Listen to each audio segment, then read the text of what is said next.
The world ended on a Tuesday. It began as an ordinary day. Children went to school. People went to work. Trains ran on time. News channels spoke of politics, sports, and climate change. No one saw it coming. Not even Ethan Voss, a former military pilot and now a quiet mechanic in Arizona, expected anything strange that morning. He was fixing a broken drone in his small garage, the radio playing soft music in the background. The sun was high and the sky was clear, a perfect blue. Then everything stopped. First, the radio went silent. Then his drone screen froze. Looked up. The birds had stopped flying. His phone vibrated violently in his pocket. He pulled it out and saw the emergency alert flashing in red. Global satellite failure. Seek shelter immediately. Ethan's heart skipped a beat. He ran outside. Others were already in the streets, looking up, confused and scared. In the sky, something strange was happening. The blue color began to fade. It was turning. Red dot, not like a sunset. This was deeper, darker. A red that didn't belong to nature. Then came the noise. It wasn't a boom or explosion. It was a low, humming vibration, like the earth was holding its breath. The clouds twisted unnaturally. A giant crack appeared across the sky, as if someone had torn a hole in the atmosphere, and through that crack they came, ships, hundreds. No thousands, huge black vessels like floating mountains. They didn't fly, they hovered. Silent, cold, perfect. The air changed. The pressure dropped. People fell to their knees, not from fear, but because their bodies couldn't handle the weight of the presence. This was not a simple invasion. This was domination. Ethan's military instincts kicked in. He rushed inside and opened an old trunk, hidden under a false panel. Inside were maps, a dusty rifle, and a communicator. He had hoped never to touch these again, but something told him this wasn't a normal attack. This was something much bigger. He turned on the communicator. Static. Then, a voice. All global forces down. New York, Tokyo, Paris gone. We're being hunted. Repeat, do not engage. We are not prepared. Then silence again. Ethan stared at the device. He wasn't shocked that Earth was losing. What shocked him was the speed. Within 10 minutes of arrival, the ships had disabled all satellites, blocked global communication, and destroyed major cities. Who were these invaders? Why had they come? And how did they break the sky? Ethan looked around. People were screaming. Cars crashed. Planes fell from the sky like dying birds. A nearby mountain split open, revealing something metal buried deep inside, a strange tower. Now glowing red. He saw symbols on it, not alien. Not modern. Human symbols. Old ones, but no one noticed. Everyone was too busy running. He grabbed his backpack and started walking toward the mountain. Something deep in his gut told him, this is not the first time they've come. 500 miles away, Washington, D.C. President Lynn was hiding in an underground bunker. Her team was gone. The defense systems had failed. All nuclear missiles had been locked remotely, not by humans. Madam President, the only remaining general, said, shaking, We can't fight them. They control the sky. Lynn clenched her fists. Every war has a beginning. Maybe this is ours. He looked at her, but we don't even know what they want. They didn't come to talk, she replied. They came to take. Outside, the sky cracked again. A second wave of ships entered. Meanwhile, on the other side of the planet, in the ruins of an ancient temple in India, a group of archaeologists stared in horror as a sealed door opened on its own. Dust filled the air. Lights flickered inside. Not torches or lamps, but something electric. Professor Rajan stepped forward. This temple is over 12,000 years old, but this technology... He touched the wall. A symbol lit up, the same one that had appeared on the mountain. Near Ethan, what is this? His assistant asked. Rajan shook his head slowly. This is not the first time Earth has faced them. Behind them, a strange voice echoed in the chamber. They return. The cycle begins again. Back to Ethan. Nightfall. Ethan had reached the base of the mountain. Fires burned in the forest. The air was thick with smoke and fear. He was tired, bleeding slightly, but he kept moving. The metal tower now stood tall and bright. It wasn't a new structure. It had been buried, hidden. The alien ships hadn't landed there by accident. They were searching for something. He climbed the hill and touched the tower's surface. It was warm, a live dot. Suddenly, it pulsed, and a shockwave pushed him back. He saw visions, flashes of ancient wars, humans in strange armor fighting alien beasts, a massive throne floating in the stars, and then silence. Ethan gasped. He looked up. Something deep inside him had changed.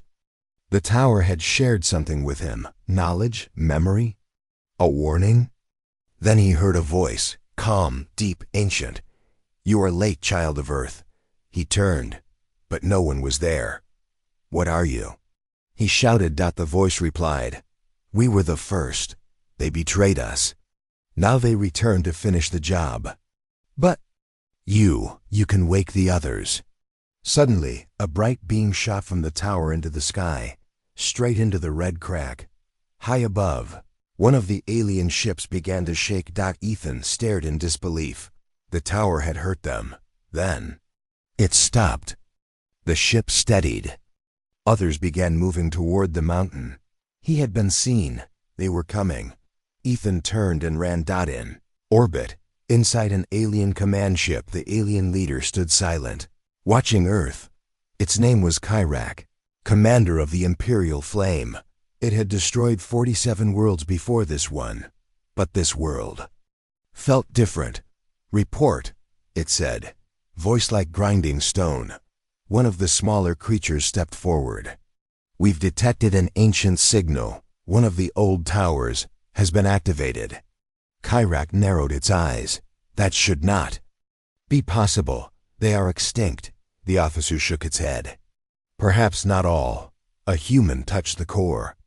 Kyrak turned to the stars. "Then we are not the first to invade this world." Silence filled the room. Kyrak whispered, "They are remembering." Back on Earth, Ethan's shelter. Ethan found a hidden cave, a small shelter he had built long ago. He hid inside, breathing hard. He had no plan. No allies. Just memories that were not his, and a truth he didn't understand. But he knew one thing. Earth was not helpless. Not now. Not anymore. Outside, the red sky began to flash. War had begun. The mountain was quiet. Too quiet. Ethan Voss stood at the edge of the rocky slope, breathing heavily. His eyes were fixed on the dark sky above. The alien ships had stopped moving, but he knew they weren't gone. They were watching. They had seen the tower's light, and now they were coming for it. He turned to the glowing structure behind him, tall, smooth, and made of some unknown metal. It didn't look human, but it didn't look alien either. There were markings on its surface, old, faded symbols, but somehow he understood them. Awaken the source. That's what it said. He didn't know how. But something deep inside him whispered that this was just the beginning. He opened his small radio again, still static. The satellites were still down. No way to contact anyone. Then, suddenly, a sharp beep. A new signal came through. "This is Aurora Base, Antarctica. Do not respond. Signal compromised. We saw the light. Meet at coordinates 74.3 south, 41.2 west." Then silence again. Antarctica? Ethan stared at the small screen. A base that shouldn't exist, calling out after the tower woke up. He looked up at the red sky. They saw it too. He whispered, and they were calling to him. Meanwhile, deep beneath Antarctica, the ice cracked slowly. Far below the surface, under layers of frozen rock and forgotten history, a hidden chamber pulsed with energy. Inside, 3 people stood in front of a massive circular door. They wore thick suits, faces covered, breath-forming clouds in the freezing air. The leader, Dr. Ilara Monroe, a geophysicist and expert in ancient tech, touched the door gently. "It's reacting to the tower," she said. Her assistant, Malik, stared at the glowing lines on the ice. "But this is human technology, isn't it?" Ilara nodded slowly. "Yes, but no human in modern history built this. They had been digging for months under the ice, funded by a private group that claimed to have old coordinates. They thought they were looking for an old bunker, but what they found was far more than that. The door lit up. The circle opened. Inside was a massive hall, lights flickering on one by one, walls lined with smooth metal symbols and carvings that looked strangely familiar. Ilara stepped inside. And there, at the center, was a giant platform, like a table, or maybe a control panel. She reached out her hand. The panel lit up. A soft hum filled the air. Then a voice spoke, not from speakers. From inside their heads. "Earth has remembered. The throne can rise." Ethan. Hours later, it took Ethan nearly a full day to reach a small airfield on the edge of Nevada. It was mostly destroyed. Planes in ruins, hangars burned. But one aircraft still looked usable, an old stealth glider with emergency fuel. He didn't know how long he had before the aliens found him, but he had to get to Antarctica. He powered it up, systems barely functioning, and took off into the dark sky. It was risky. He didn't care. He had seen too much to turn back now. As he flew, he kept hearing the words the tower gave him. "They betrayed us, but the fire still burns." What did it mean? Were humans once more than just Earth species? And if yes, what happened? Above Earth, alien ship command center Karak stood in silence, staring at a floating hologram of Earth. The humans had awakened something ancient, something dangerous. A signal from the south was now active. The Earth itself had come alive. "This world holds more than memory," Kyrak muttered. His second officer bowed. "Shall we strike the signal zone?" Kyrak turned to him slowly. "No, let it speak. Let them hear it. Let them hope." He smiled, a terrifying, emotionless thing. Hope is a sharper poison than fear. Antarctica, the hidden vault, the chamber, was now fully awake. Ilara, Malik, and their engineer Tara stood around the glowing platform. Screens lit up, not with language, but with symbols they had never seen, yet could somehow read. One screen showed a map of Earth, but not modern. This was an older Earth, thousands of years ago. Cities marked where no cities now stood. A full grid of towers, like the one Ethan activated, was lit across the continents. "We had a network," Ilara whispered. "A global one," Malik added. Tara stared at another screen. "There's something more. A vault, not here, but on the moon." They all stared. "A moon base?" Malik asked. Ilara nodded. "And it's still active." Suddenly, the platform blinked red. A new image appeared. A blurry face. Not human. Not alien something. "In between, we knew you would come," it said. "You are not the first to rise." Ethan, mid-fly, the glider shook as it passed the equator. The engines weren't meant for this kind of distance. He checked the screen. Signal from Antarctica was still live, but something else appeared. NOW, a second signal. Faint. Older. From the moon. He stared at the screen. The tower had done more than wake up Earth. It had sent a pulse through space. Something, or someone, had heard it. In orbit. Alien prison ship, thousands of miles above Earth. A secret alien prison drifted in the shadow of the planet. Its cells were dark, cold, forgotten. Except for one. Inside. A man sat cross-legged. Not old. Not young. Pale skin. White eyes. He had not moved in hundreds of years, but now he opened his eyes. The pulse had reached him. He smiled. "Finally," he whispered. "They remembered. The ship's I noticed the motion." Red lights turned on. Alarms blared. But it was too late. The man raised a hand, and the entire ship shook. He was not human. Not anymore. Ethan, arrival. The glider crashed roughly into the icy fields. He climbed out, limping, blood on his forehead. Cold wind hit him like knives, but in the distance, he saw the glow. The hidden base. He stumbled toward it, guided by instinct more than sight. Ilara's team opened the doors just in time. They dragged him in. He passed out. Hours later, inside the vault, Ethan woke up under warm lights. Ilara sat beside him. "You activated the tower," she said. He nodded. "I saw something. Visions. A throne. Stars burning. Humans. Fighting." Malik stepped forward. "We've seen them too." They showed Ethan the maps, the signals, the moon base. "Whatever this is," Ilara said, "it's not just about invasion. They're afraid of us." Ethan stared at the ancient interface. "They're not invading Earth," he said slowly. "They're trying to stop us from becoming something again."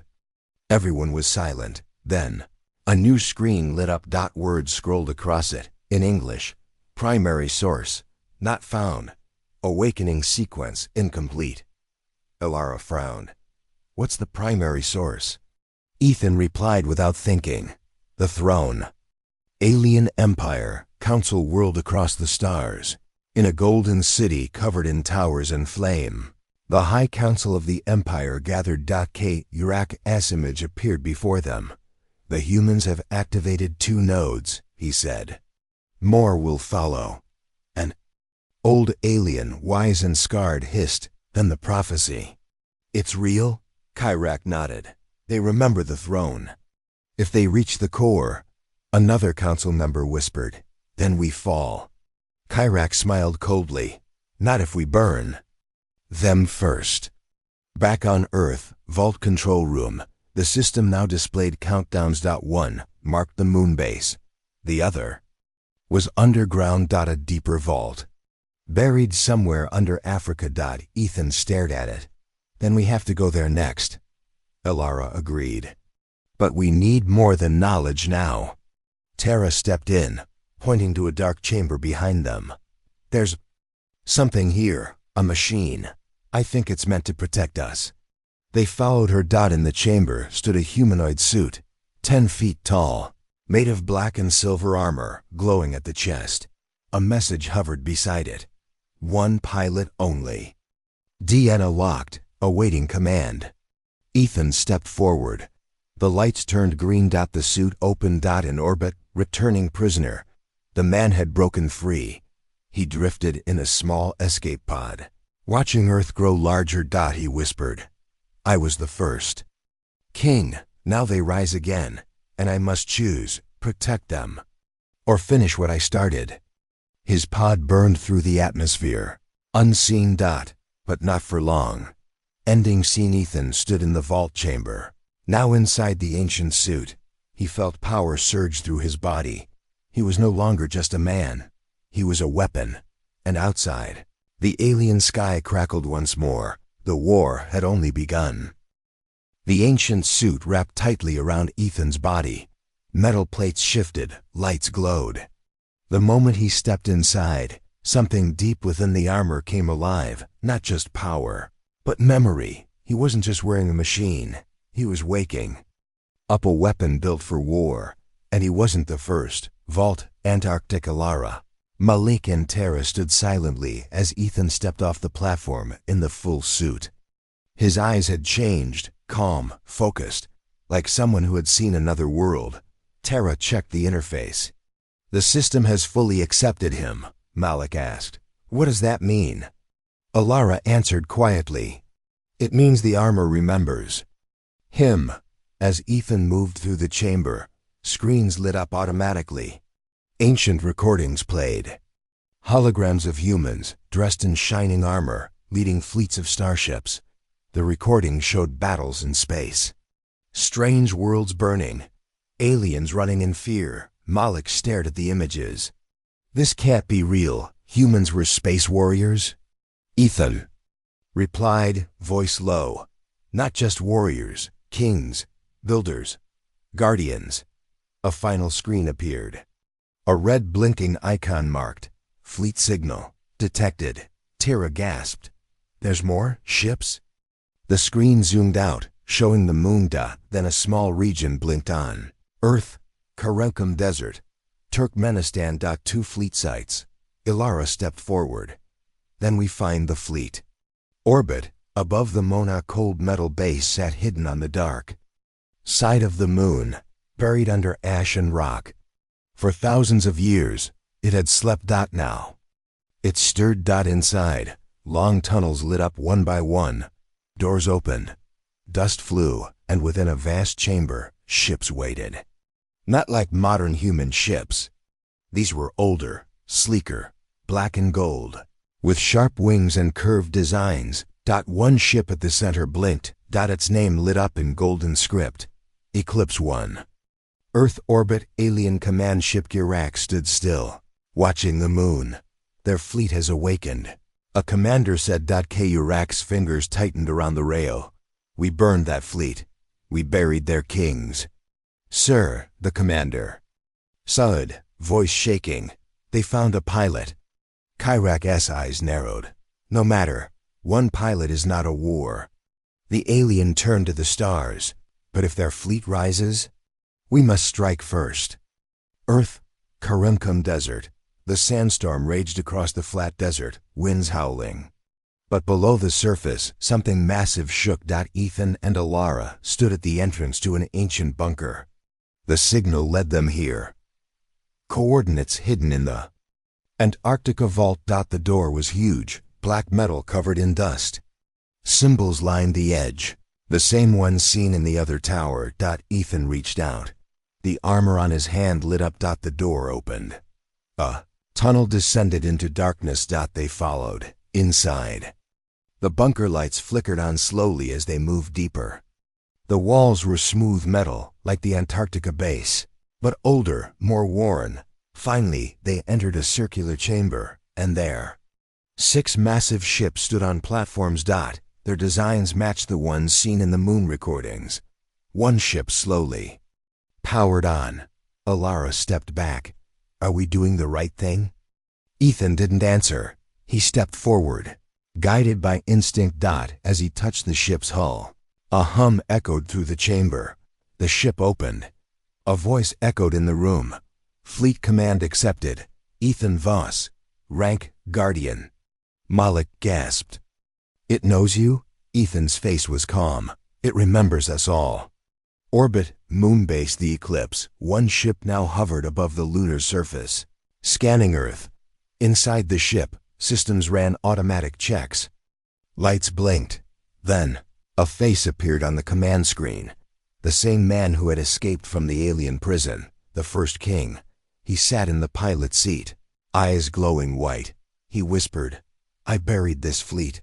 I cursed their memory. But now, I return to lead or to stop them." He turned toward Earth, and him. Earth Flight Ethan piloted the Karikum ship toward low orbit, the other 5 still asleep. The ship moved like thought. No buttons, just connection. Ilara and Malik sat in the back, amazed. "This is faster than anything we've ever built," Malik said. "We didn't build it," Ilara replied. Ethan stared forward. "We only forgot it." Suddenly, the screen blinked. An alert. "Unknown ship approaching. Moon origin." Ethan sat up. "It's coming." Sky, first contact high above Earth. The 2 ancient human ships met in low orbit. One piloted by Ethan, the other by the first king. For a moment, there was silence. Then, the screen inside Ethan's ship lit up. The king's face appeared. He looked older now, tired, but powerful. "I see the towers have chosen again." Ethan narrowed his eyes. "Who are you?" "I was the first. I wore the crown. I led the fleet when Earth ruled the stars." "Why did we fall?" The king's face darkened. "Because we believed peace was forever, and we forgot our enemies." Enfen asked, "Why did they come back now?" The king leaned forward. "Because the throne is still hidden, and they fear it."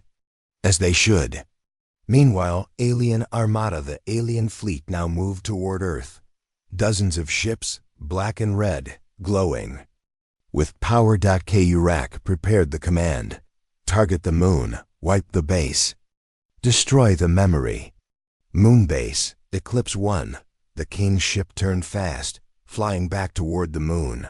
Warning flashed. Incoming alien ships. He activated the fleet's defense. Ancient cannons rose from the lunar surface. They fired blue beams, slicing space. Alien ships exploded. But more came. The war had returned. Earth. Kurokum base. Ethan's ship landed again. He ran toward the other 5 ships. They're attacking the moon base. We have to wake them. Alara called out. The AI says only people with the old bloodline can pilot. Malik shouted. Then we find them. New York. Underground. Resistance in the ruins of New York. A small group of survivors listened to an old man tell a story. He drew symbols in the dirt, the same ones seen in the towers. A woman asked, "Where did you learn that?" He smiled. "My grandmother. She said we come from the stars."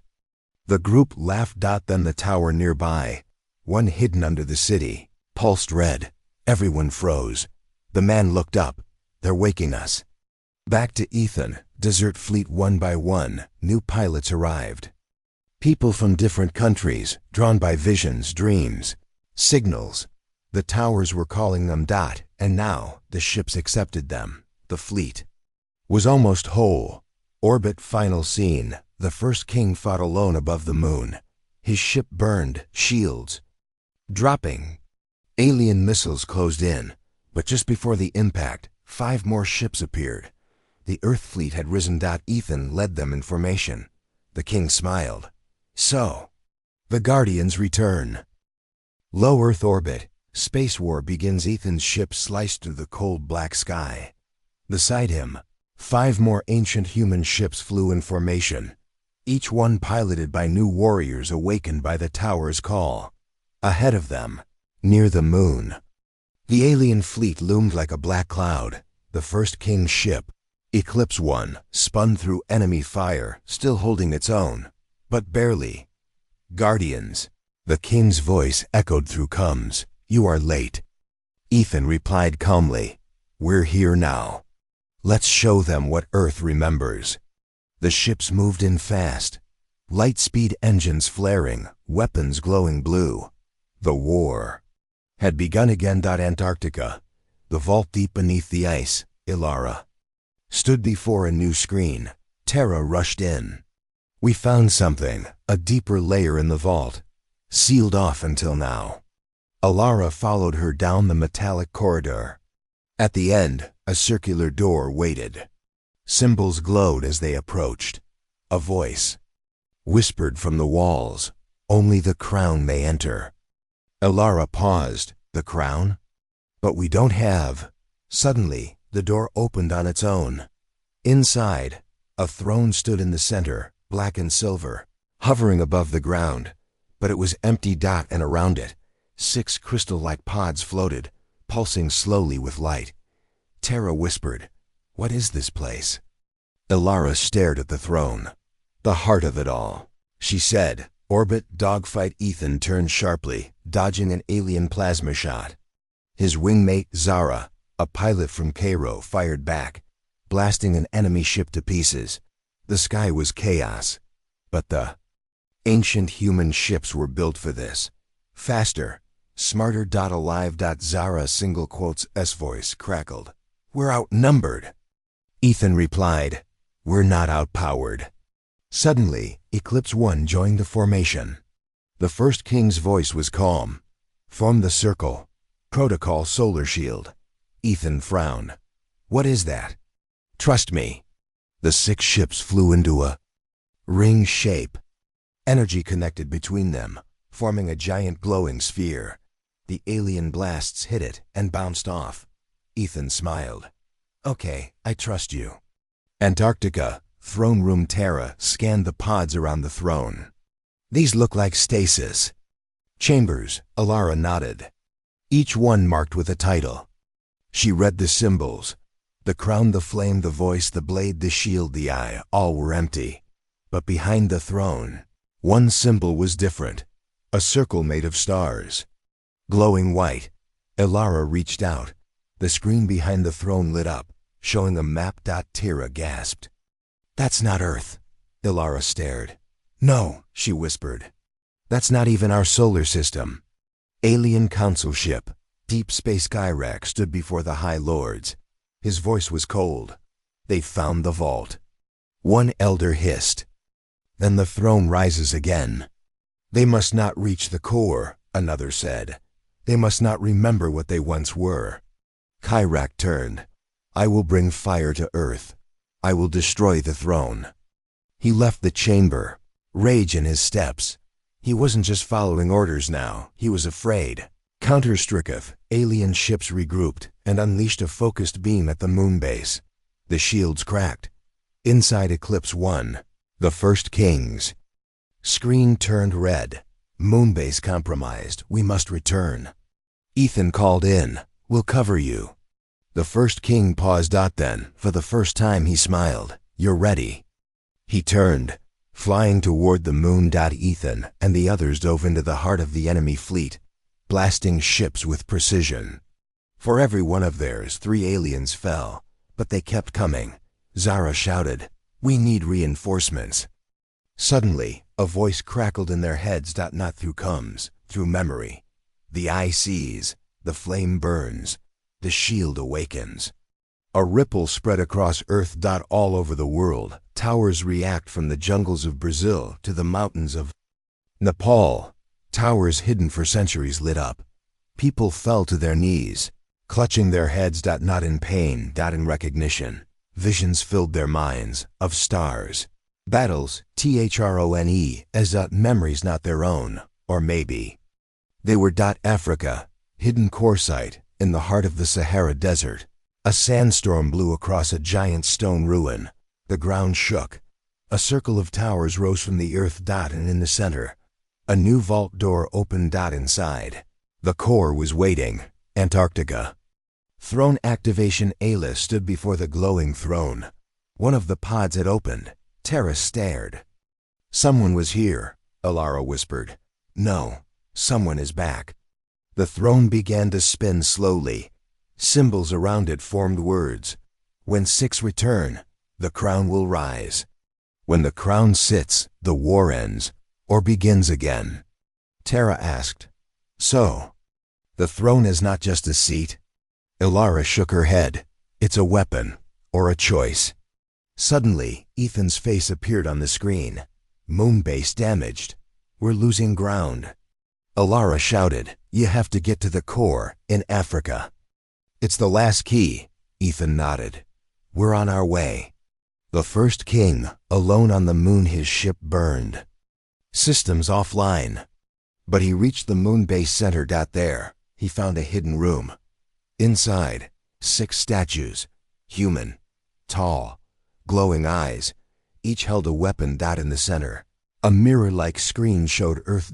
And behind it, stars forming a path. He placed his hand on the screen. It lit up. A new message appeared. "The crown must choose. Return the fire or end the war." The First King closed his eyes. "I made my choice once. I will not fail them again." Earth orbit retreat. Ethan led the fleet back to Earth. Only 4 ships remained now. Zara's was damaged. Malik, now piloting one of the awakened ships, spoke. "The enemy is planning a final strike," Ethan answered. "Then we strike first." Africa. The core, the vault in the desert, opened wide. Ethan and the others entered fast. Inside, the walls pulsed with energy. The core chamber was massive, larger than any before. At its center, a seat, not like the throne in Antarctica. This was alive. Floating, glowing, humming. The seat turned to face Ethan. Then a voice, warm and ancient, filled the air. "You carry the armor. You lead the fleet. But do you carry the will?" Ethan stepped forward. "What am I supposed to do?" "Choose." The room showed images, the past, humans leading galaxies. Building peace. Then betrayal. The aliens turned on them. The throne was hidden. The fleet shut down. But now it could all return. If someone sat on the throne. And claimed it. Final moments. Part 4 ending. Ethan stood before the seat. All lights in the core turned gold. The armor on him pulsed. The first king's voice echoed in his head. This is not just power. It is memory. It is burden. You sit, you lead. You lead, you risk all. Zara asked, do we really want to be kings again? Ethan looked back at his friends. Then at the stars above. No, he said, not kings. And he sat. The throne lit up. The entire planet shook. Towers all over Earth burst with energy. In orbit.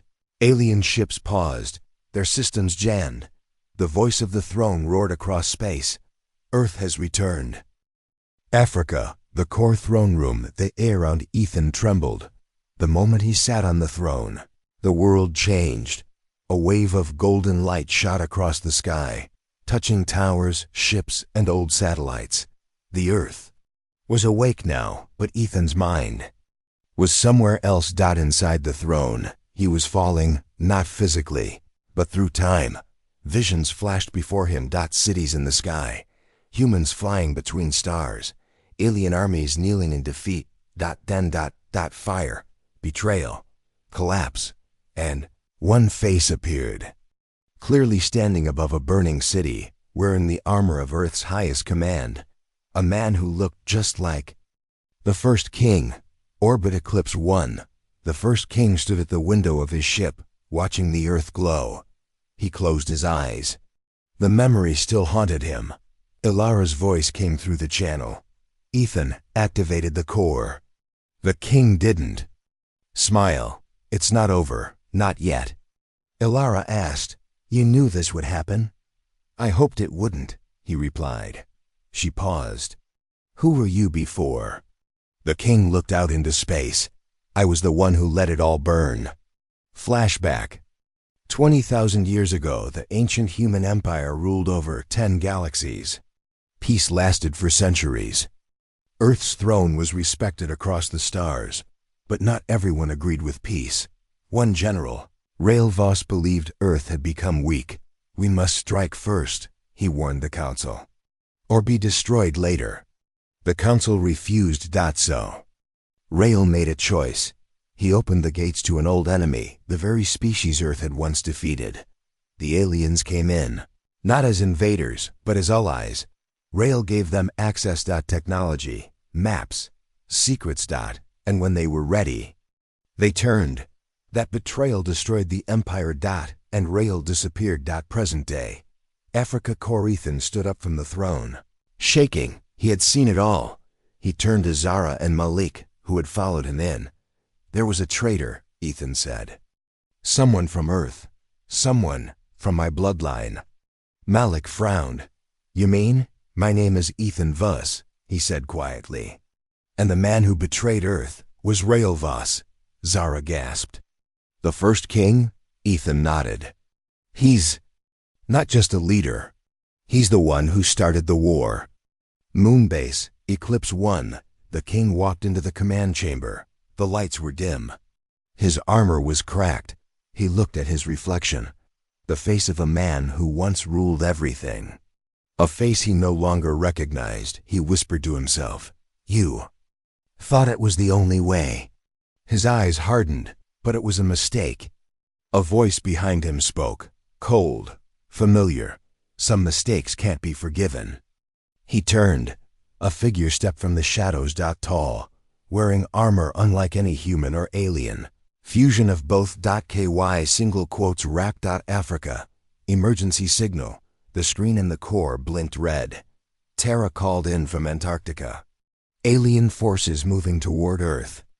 Again, but this time, they're bringing something bigger. Ethan asked, how big? Terra zoomed out the map. A mothership, 10 times the size of the last fleet, was approaching from deep space. Behind it, hundreds of smaller ships. Malik stared. They're not just attacking. They're coming to finish us. Zara said. Then, we finish them first. Ethan turned to the throne. It gave me something before it let me go. Coordinates. A final piece. He pulled up the map. There's one last vault. In orbit, a space station. Unknown location. Sky tomb high above Earth. Hidden inside a dying asteroid. Was a station built of gold and stone. The Sky Tomb. Once a place of ceremony, now forgotten. But inside it, one chamber still glowed. Inside, a second throne. Not. For leading ships. For controlling time. Eclipse 1. Confrontation key. Heck stepped closer to the first king. You gave us power. Rail, you brought us in. You opened Earth's gates. The king didn't move. And I watched you burn it all. You used us to end your enemies. I wanted peace through fear, Rail said. Kyrak smiled darkly. And now? What do you want?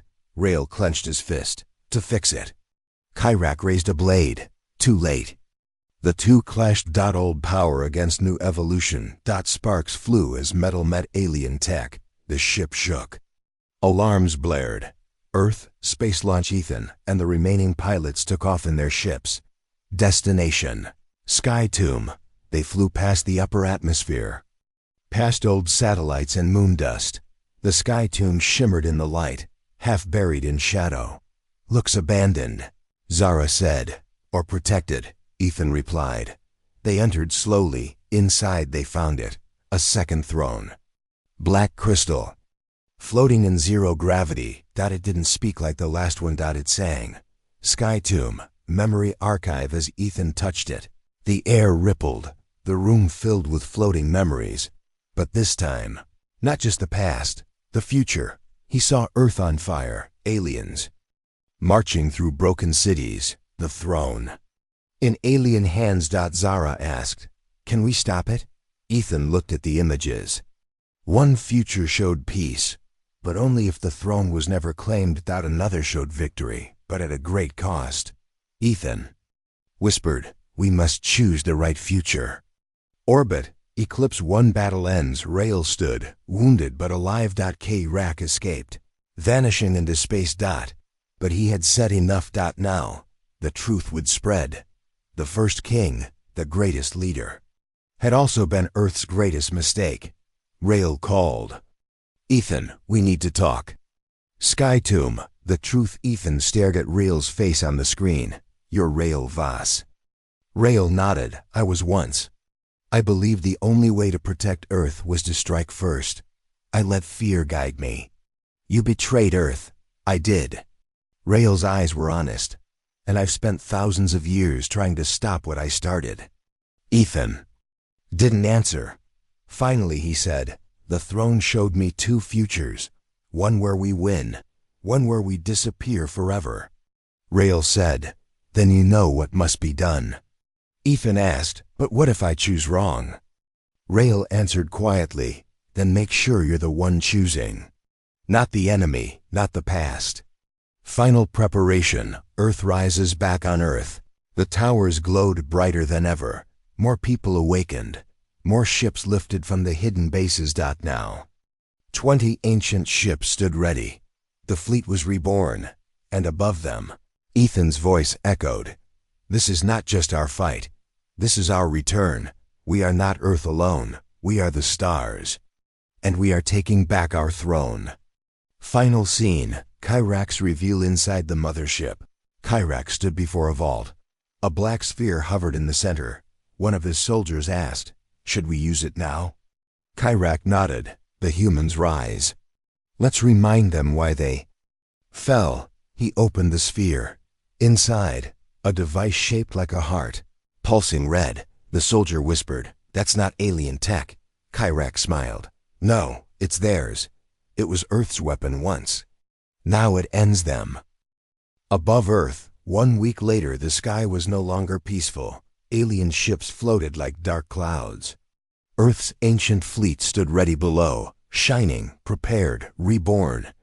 Ethan Voss stood on the deck of his command ship. He looked at the stars, calm but alert. Behind him, the voice of Zara broke the silence. "They're here," Ethan nodded. "Then let's begin." The final battle was about to start, not just for Earth, but for the future of all timelines. The mothership, Kyrak's weapon inside the alien mothership. Kyrak stood before the glowing red device. It pulsed slowly, like a heartbeat. A soldier asked, "Is it stable?" Kyrak replied, "It was made by humans, but they never used it. We will." He pressed his claw against the panel. A dark energy spread across the ship. Below, Earth's orbit shimmered. The past, present, and future began to blur. Antarctica, Alara's discovery in the vault. Alara was studying the towers. One of them began shaking. The symbols changed shape. Tira shouted, "Time readings are shifting. Something's wrong." Alara's eyes widened. "They've activated the chronocore." Tara asked, "What's that?" "A weapon that can rewrite history." Tara stepped back. "You mean ... change the past?" Alara nodded. "If they use it, they could erase Earth's awakening. Erase the fleet. Erase ... Ethan." Tara whispered, "We'll lose before we begin." Command ship, War Council Ethan stood in the war chamber. Holograms showed ships, enemy lines, and something strange. Zara pointed. "See this zone? Time isn't flowing right there." Malik added, "They're using temporal tech. That's not just war. That's timeline invasion." Ethan looked at the map. "Then we hit them first. Fast. And hard." He turned to the screen. "Launch all units now." Space. The battle begins. Dozens of ancient Earth ships launched from hidden platforms across the globe. They formed a fleet above the clouds. Golden energy glowing from their engines. The alien mothership moved closer, surrounded by hundreds of fighters. The two sides clashed in orbit. Beams, missiles, and shields lit the sky. It wasn't just war. It was a storm of futures colliding. Inside the throne, Afin's vision as Ethan commanded from his ship. The throne inside him pulsed. Again, his eyes glazed over. He saw three futures. Earth in flames, destroyed by the aliens. Earth ruling again, but as an empire of fear. Earth united, peaceful, but changed forever. Each future depended on a single decision. Ethan whispered, "What am I supposed to choose?" The throne answered in his mind, what they could not. A future worth living. Alien mothership. The betrayer returns inside the mothership. Kyrak entered the chrono chamber. A strange figure stood inside, human-looking, eyes glowing silver. KY single quotes. Rak spoke, "You know who I am?" The figure replied, "Yes, you are the result of Rails. Fear, you were built to obey." The figure smiled. "I was built to correct." It was a clone, a memory of Rail Voss, created to maintain balance. Now, Kyrak had taken it as a weapon. He raised his hand. The clone lit up, and time around it cracked. Space. Earth ship strike Zara's squad, pierced through enemy lines. She led 5 ships into the side of the alien fleet. She shouted, "They're trying to protect one ship. That has to be the Chrono Core." Malik replied, "Then we take it down." They blasted through shields, but the closer they got, the slower time moved. Zara blinked. 1 second took 5. Her ship barely moved. "They're freezing time." Malik's voice cracked. "We can't get closer. Suddenly, a light shot through the chaos. A black and silver ship, old, massive, royal. It was Eclipse 1. Eclipse 1. Rail's last mission. Rail Voss, once known as the First King, powered up the last of Earth's original ship weapons. "I made this mistake," he whispered. "Let me be the one to end it." He activated the ancient override code. Eclipse 1 became a spear of light. It flew straight toward the mothership. KY. Rak saw it coming. He turned to the clone. "Erase the future." The clone placed its hand on the core. A red wave began to spread. Time folded inward. History began to vanish. Earth, vault shutting down. Terra screamed, "Towers are going dark." Ilara said, "They're rewriting history. Earth's awakening is being erased." Screens blinked out. Ships vanished from radar. One by one. Memories disappeared. People forgot they were part of the mission. Even Zara's ship flickered. She looked at her hands. No, I was here. She disappeared. Ethan's mind. The throne's challenge. Ethan stood. Inside the vision space of the throne, only he remained. Even his ship was gone. Only stars and silence. Then, the throne spoke. Will you command? Or will you choose? Ethan asked. What do I have to do? The throne replied, destroy the core, but you will lose your past.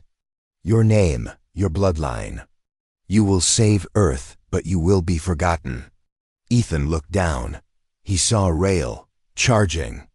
The mothership. He saw Kyrak, preparing to break time. He saw the clone, ready to erase it all. He clenched his fists. And said, let me be the last memory. If they live, that's enough. Final assault. The core destruction. Ethan's body flared with golden light. He launched from the vision, into real space.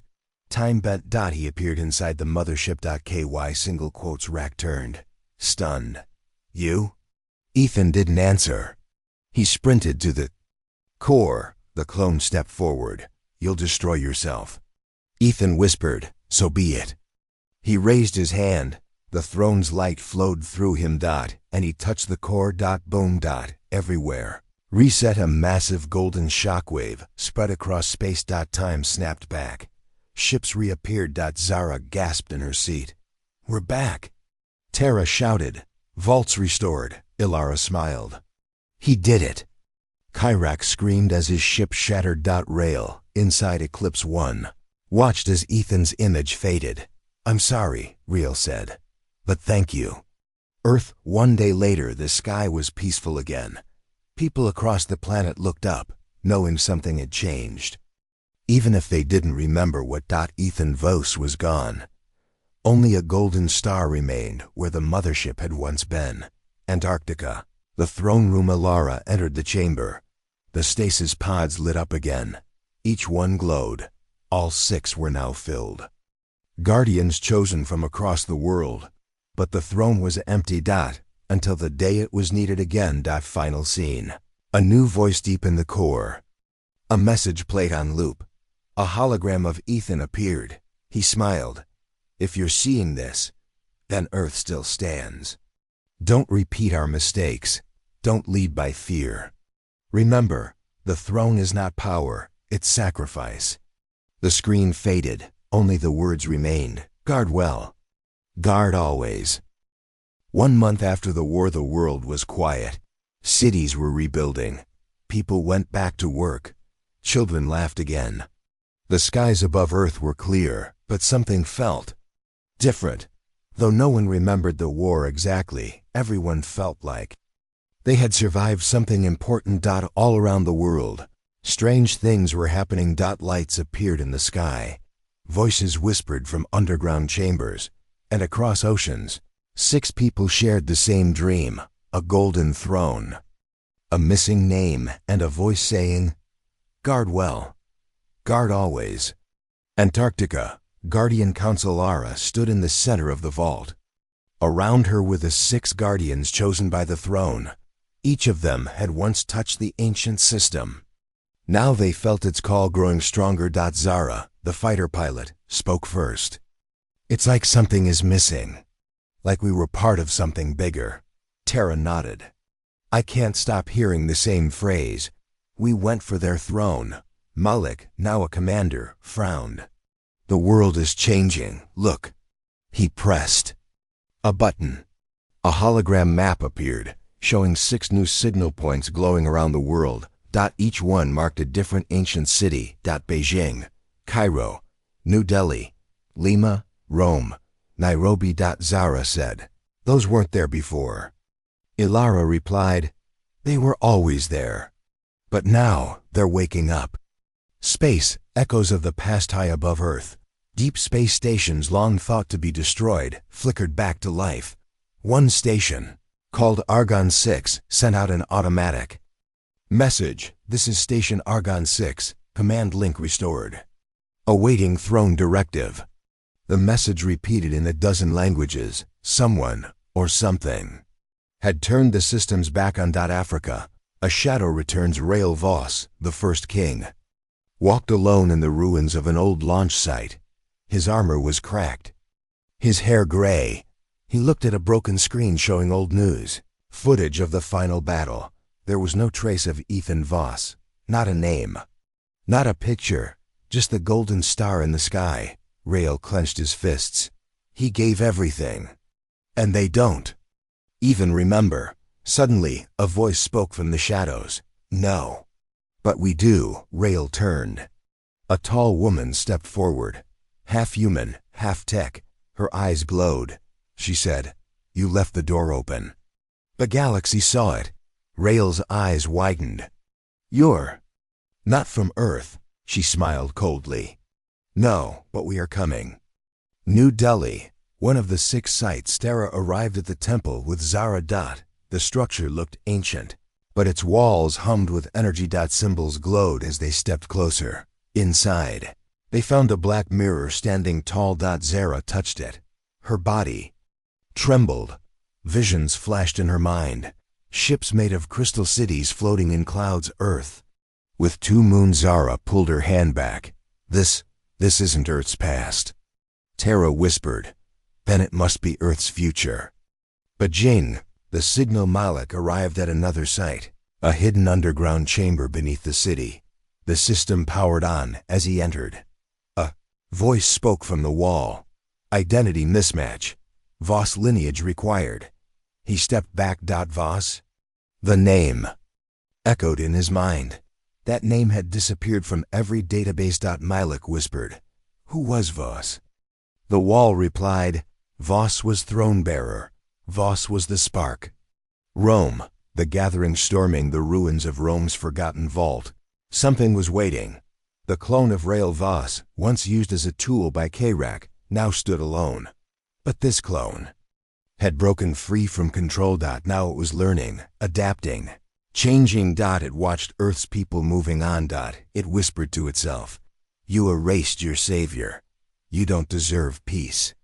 Then its eyes glowed red. It raised a hand from the ground. Machines rose, old broken weapons of Earth's first empire. The clone smiled. "Let's give them back their history. One war at a time." Back at the vault, the throne shift. Solara stood alone before the empty throne. It had not chosen a new bearer since Ethan. But today, the crystals pulsed. A small light appeared, a new message, only one word: chosen. Ilara stepped back. She ran to the Guardian Council. "Ilara!" Zara called, running in. "More ships are waking up, and people are reporting time glitches again." Malik added, "There are small wormholes appearing across the sky." Ilara took a deep breath. "It's happening again." Outer orbit. A new enemy appears far from Earth. Beyond the Kuiper Belt, a new fleet arrived. Not Kirak's ships. Not Earth's. These were different, smooth, white and silent. They hovered in the dark, scanning Earth from afar. Inside the lead ship, the mysterious woman who had met Rael now sat on a black throne. A younger man stood beside her. He said, "This world is waking too fast. It will remember who it was." She nodded. "Then we must decide what part of it survives." She looked at Earth. "Prepare the judgment." Back on Earth, memory echoes across the world. People started dreaming of things they didn't know. Old languages, wars they had never seen. A man with fire in his eyes, standing alone against a storm. The name Ethan kept surfacing. Some whispered it in their sleep. Children drew symbols they had never learned. And for the first time, Earth's people asked, "What did we forget?" Final scene, throne room message. The vault. Lights flickered. The Guardians gathered around the main console. Ilara activated a hidden file. It was voice only.